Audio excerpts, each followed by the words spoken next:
Friends, அனைவருக்கும் வணக்கம். கோவக்காய் கிரேவி எப்படி செய்யலான்னு பார்க்கலாம் வாங்க. ஒரு கடாயில் 2 டீஸ்பூன் வேர்க்கடலை சேர்த்து நல்லா வறுத்து எடுத்துக்கலாம். 2 டீஸ்பூன் கொத்தமல்லி, 1 டீஸ்பூன் மிளகு, 2 டீஸ்பூன் வெள்ளை எள் போட்டு நல்லா வறுத்து ஒரு தட்டில் ட்ரான்ஸ்ஃபர் பண்ணிவிட்டு நல்லா ஆற வச்சுக்கலாம்.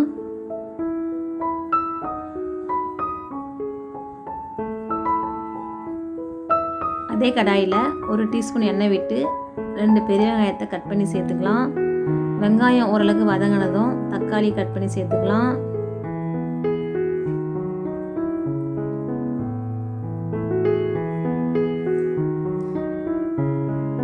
இதனோட கொஞ்சமாக தேங்காய் சேர்த்து 2 பெரட்டிட்டு மசாலா சேர்த்துக்கலாம்.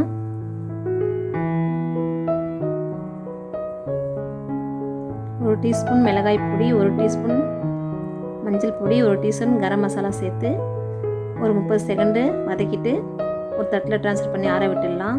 அதே கடாயில் 3 டீஸ்பூன் எண்ணெய் விட்டுக்கின்னு 1 டீஸ்பூன் ஜீரகம் போட்டு தாளிச்சிட்டு கருவேப்பிலை சேர்த்துக்கலாம். இப்போ நம்ம நீல வாக்கில் கட் பண்ணி வச்சுருந்தா கோவக்காயை சேர்த்துக்கலாம். உங்களுக்கு கோவக்காய் எந்த மாதிரி கட் பண்ணணுமோ அதை மாதிரி கட் பண்ணி எடுத்துக்கோங்க. இப்போ இந்த கோவக்காயை ஒரு 5 நிமிஷம் நல்லா வதக்கி விட்டுக்கலாம்.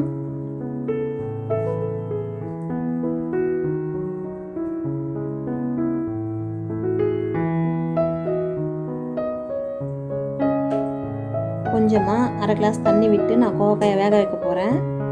நீங்கள் வேணுன்னா ஒரு 15 நிமிஷம் வதக்கியே எடுத்துக்கலாம். அதுக்குள்ளே 15 நிமிஷம் வதக்கினா கோவக்காய் வெந்துடும். நான் தண்ணி விட்டு வேக வைக்க போகிறேன். இப்போ இந்த கோவக்காய் வேகிறதுக்குள்ளே நம்ம ஏற்கனவே ஆற வச்சிருந்த மசாலாலாம் மிக்ஸி ஜாரில் போட்டு அரைச்சி எடுத்துன்னு வந்துடலாம்.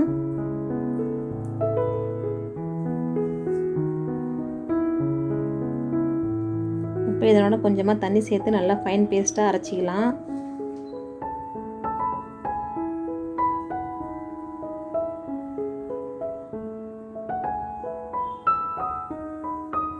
அவ்வளோதான், அரைச்சாச்சு. இப்போ கோவக்காய் வெந்துருச்சான்னு பார்க்கலாம். பாருங்கள், தண்ணி எல்லாம் வற்றி கோவக்காய் வெந்துருச்சு. இப்போ நம்ம அரைச்சி வச்ச மசாலாவை இதனோட சேர்த்துக்கலாம்.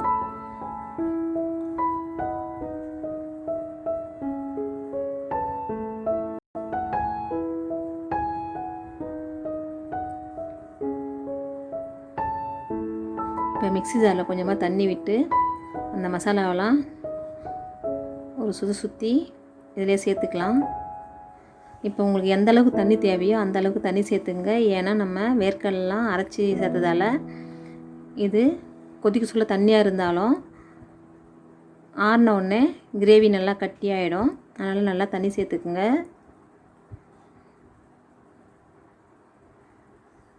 இந்த கிரேவி சப்பாத்தியோட சாதத்தோடு சாப்பிட்றதுக்கு ரொம்ப டேஸ்ட்டாக இருக்கும்.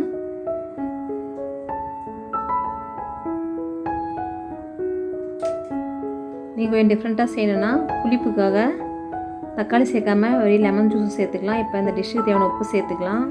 அப்படி லெமன் ஜூஸும் சேர்க்க விருப்பலைன்னா புளி வேணால் சேர்த்துக்கலாம். நான் இன்றைக்கி தக்காளி கொஞ்சம் லெமன் ஜூஸ் கொஞ்சம் சேர்த்துருக்கேன்.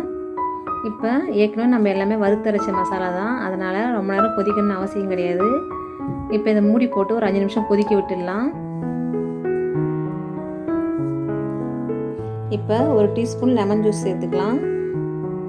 அவ்வளோதான், லெமன் ஜூஸ் சேர்த்துட்டு கேஸ் ஆஃப் பண்ணிடலாம்.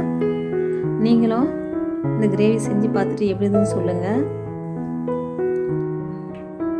உண்மையாகவே சூப்பராக ரொம்ப டேஸ்ட்டாக இருந்தது. ஃப்ளேவர் ரொம்ப அருமையாக இருந்தது.